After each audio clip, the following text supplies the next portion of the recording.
அல்லாஹ்வுடைய தூதருடைய கடைசி வார்த்தை லா இலாஹ இல்லல்லாஹ் இன்னலில் மௌத்தி லசகராத். லா இலாஹ இல்லல்லாஹ் இன்னலில் மௌத்தி லசகராத். மரணத்தை மறந்து வாழ்ந்து கொண்டிருக்கும் சமூகமே, உலகத்தை விட்டு எப்போது வேண்டுமானாலும் பிரியலாம் என்ற எண்ணத்தை சுமக்காமல் வாழும் சமூகமே, ரசூலுடைய மரணத்துடைய வேதனை அது. முன்பின் பாவங்கள் மன்னிக்கப்பட்ட ஒரு நபிக்கு சக்கரத்துடைய வேதனை, அந்த இறுதி வேதனை, தொண்டை குழியை உயிர் அடைக்கக்கூடிய நேரத்தில் அந்த வேதனையில் ரசூலுல்லாஹ் அவதிப்படுகிறார்கள்.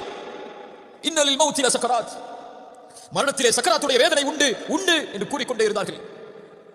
அல்லாஹ்வுடைய தூதர் ஸல்லல்லாஹு அலைஹி வஸல்லம் சொன்னார்கள், ஃபிர் ரஃபீகில் அலா, ஃபிர் ரஃபீகில் அலா, உயர்ந்த தோழமை யா அல்லாஹ், உயர்ந்த தோழமை யா அல்லாஹ். ஆயிஷா ரலியல்லாஹு அன்ஹா சொன்னார்கள், அல்லாஹ்வுடைய தூதர் ஸல்லல்லாஹு அலைஹி வஸல்லம் சொல்வதை நான் செவிமடுத்திருக்கிறேன். ஒவ்வொரு நபிக்கும் ஒவ்வொரு ரசூலுக்கும் அல்லாஹ் மரணத்தை தேர்ந்தெடுக்கக்கூடிய வாய்ப்பை கொடுப்பான். அவர்கள் விரும்பினால்தான் அல்லாஹ் இந்த உலகத்தில் இருந்து அவருடைய உயிரை கைப்பற்றுவான்.